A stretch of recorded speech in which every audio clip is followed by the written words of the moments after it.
ही जरा हा एका प्रेक्षकामुळे ही कविता लिहिली मी आणि अर्थात प्रेक्षक पुण्यातलेच होते.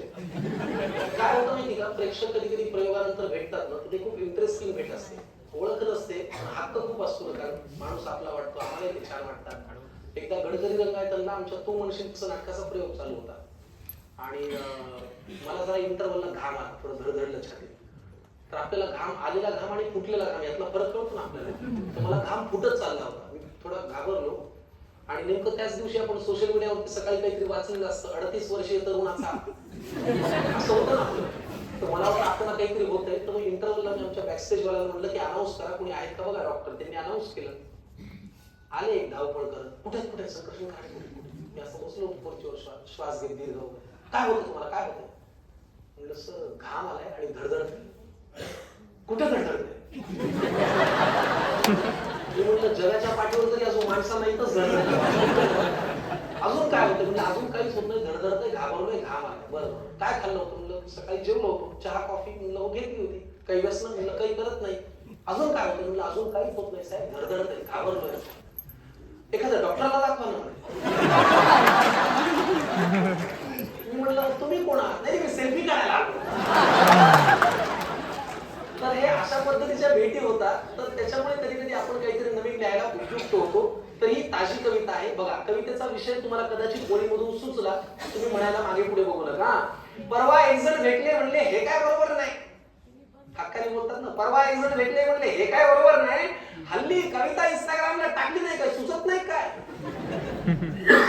पेटून उठल्यासारखा मी एका जागी बसलो. पेटून उठल्यासारखा मी एका जागी बसलो. कागद पेन घेऊन एकदम साहित्यिकाच्या भूमिकेत घुसलो. एकही शब्द मदतीला माझ्या धावून नाही आला.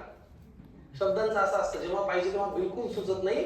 एकही शब्द माझ्या मदतीला धावून नाही आला. कशावर लिहावी कविता या विचारात बराच वेळ गेला. राग काढत बायकोला म्हणलं जरा बायकोसारखी वाग. कुठे काढणार राग आपण. राग काढत बायकोला म्हणलं जरा बायकोसारखी वाग. नवरा केव्हाचा लिहायला असलाय, जरा चहा तरी टाक. ती म्हणली फाडलेल्या पानांचे किती गोळे झालेत पहा. सकाळपासून फाडलेल्या पानांचे किती गोळे झालेत पहा. कवितेच्या नावाखाली 13 कप झालाय सकाळपासून चहा. बायकोचा हा बाण माझ्या काळजामध्ये घुसला. ताजा ताजा कवितेसाठी विषय मला सुचला. म्हणलं आता काय लिहितो ते फक्त तुम्ही पहा. कवितेसाठी विषय आहे ताजा ताजा. बघायचा असेल, चढायचा असेल पर्वत तर माणूस कमरेतून वाकावा लागतो. चहावर कविता आहे. चढायचा असेल पर्वत तर माणूस कमरेतून वाकावा लागतो. आणि हवा असेल चहा तर आधी तो आपल्याला शाबास. चहा पिणाऱ्यांपेक्षा हल्ली विकणारेच वाढले.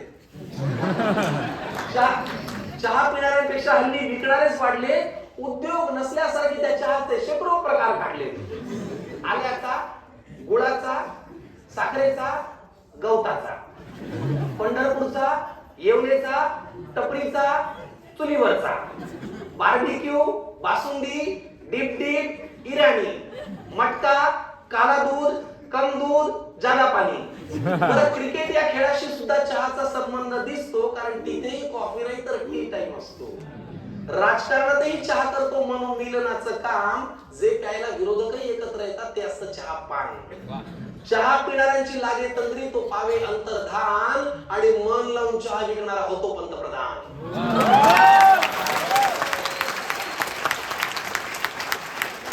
मग आता इतक्या भारी पेयाला हलक्यात कसं घ्यावं. इतक्या भारी पेयाला आपण हलक्यात कसं घ्यावं. जवळच्यांना जवळ घ्यावं, चहाच प्यायला बसावं. कळलं तुम्हाला. इतक्या भारी पेयाला आपण हलक्यात कसं घ्यावं. जवळच्यांना जवळ घ्यावं, चहाच प्यायला बसावं. नाही नाही म्हणता मला चहावर कविता सुचली हो. तिकडून चहाचा कप घेऊन येणारी बायको मला दिसली हो. 14वा चहा देत ती मला म्हणाली आता अजून किती देऊ.